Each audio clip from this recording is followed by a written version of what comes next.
Hey, Mad Money fans, check the bottom of your screen for an exclusive offer. Next.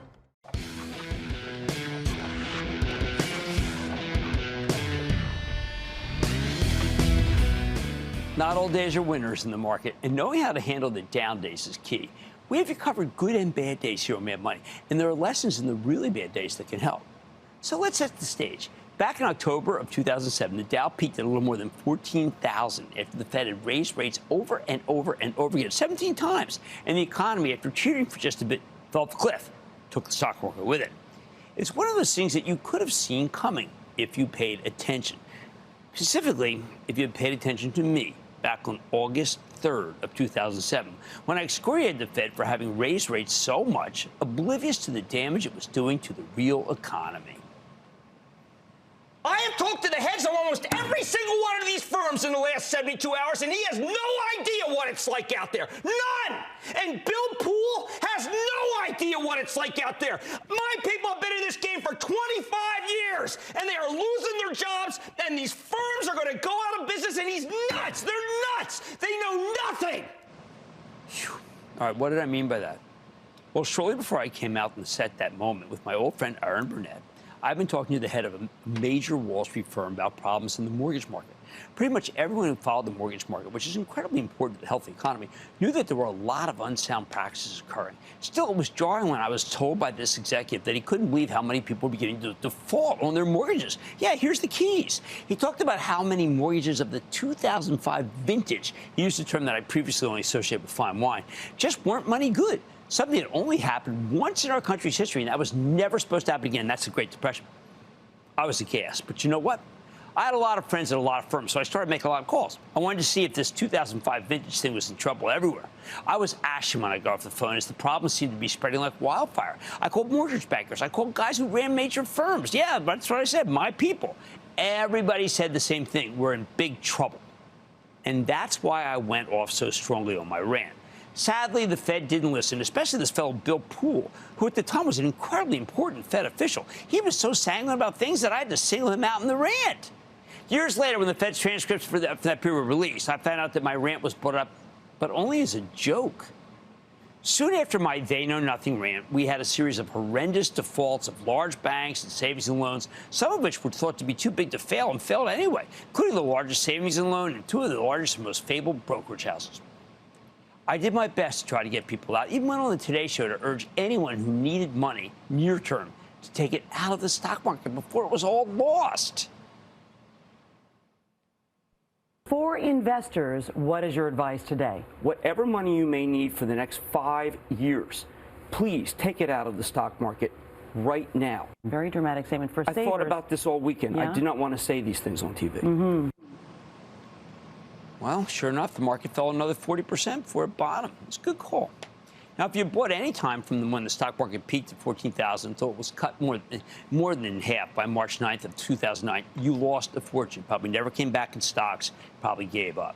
So how do you know to avoid buying this kind of dip? How do you tell the difference between that lead up to the financial crisis and a sell-off that's a buying opportunity like Black Monday in 1987? Well, first you have to ask yourself about the state of the economy. Is business really getting crushed? Is employment falling off and falling off hard? Is the Fed standing pat or even raising rates when there are real signs of cracks, like major firms going under and big companies unable to pay their bills? Are there actual runs of multiple financial institutions around the country, not just in one area? If the answer is yes, then you have a decline that could be joined at the hip with the real economy, one that has true systemic risk. That's the term, meaning that the entire country could collapse. That's how it was during the financial crisis. It's why I got so angry when people say, hey, this is going to be like, I get angry every time. Oh, it's going to be as bad as 2007, 2009. When there's, of course, nothing like that occurring. Because, like I said, only twice in 80 years has it occurred. Even the COVID recession wasn't as bad because the moment we got a viable vaccine, everything immediately roared back to normal. We heard about systemic risk when some of the regional banks went under in 2023, but within a few months we were over it. So if you're worried about systemic risk, the odds are you're worrying too much. Second, you want to know if there's anything in place that can actually save the economy or turn it around. That's important, too. Our elected leaders did very little to soften the blow of the financial crisis. What brought the market out of its funk was a statement by then-Fed Chair Ben Bernanke. It was a forceful statement made on 60 Minutes, no less, that he'd no longer let American banks go under. Boy, he was letting them go under left and right until then. We had watched. The Fed was just sitting on its hands. But the moment Bernanke decided that something needed to be done, the stock market bottomed. Were there ways to spot the bottom? I got a couple of signs that can help. There's a proprietary oscillator I watch, and I rely on it very heavily for the CNBC Investing Club. It's a paid subscription product, measures buying or selling pressure. When you get a -5, that indicates there's most likely too much selling. Hey, when you get a -10, well, you got to do some buying, even if everything seems horrible.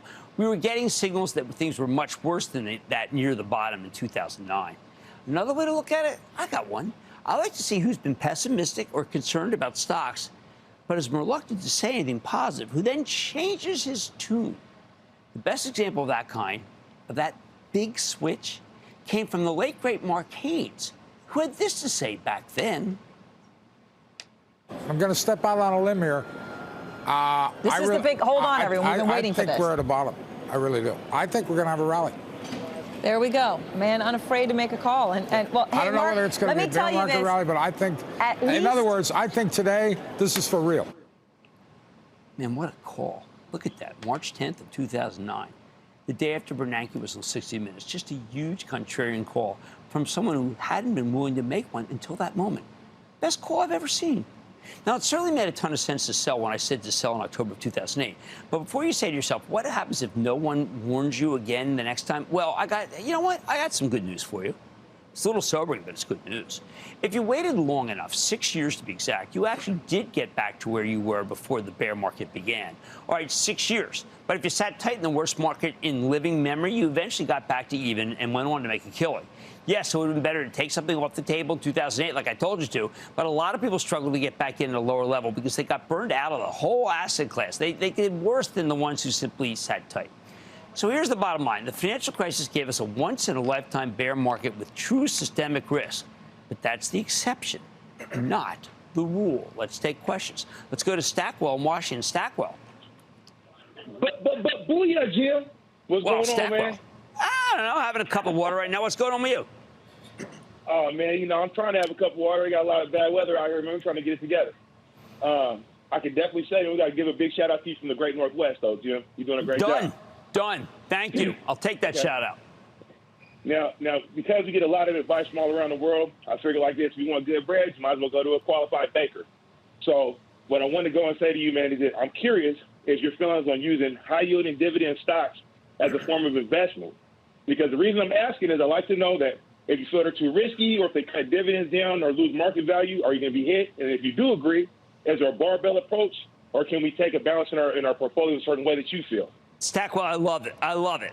Now, I don't want to reach. I don't want dividends that are so high yielding that something's fishy. What I want are very solid companies with good balance sheets that pay dividends that we reinvest constantly. That is nirvana for me, and that's the way I would love to invest if I could own individual stocks. The 2008 financial crisis gave us a once-in-a-lifetime bear market with true systemic risk. But you have to remember, that's the exception, not the rule. Much more Mad Money ahead in this special show. I'm giving you a flash crash survival guide with some takeaways from the crashes of 2010 and 2015 and the best ways to profit from market pullbacks. Then I'm answering all your birdie questions with my colleague Jeff Marks. So stay with Cramer. Don't miss a second of Mad Money. Follow @Jim Cramer on Twitter. Have a question? Tweet Cramer. #MadTweets. Send Jim an email to madmoney@cnbc.com or give us a call at 1-800-743-CNBC. Miss something? Head to madmoney.cnbc.com.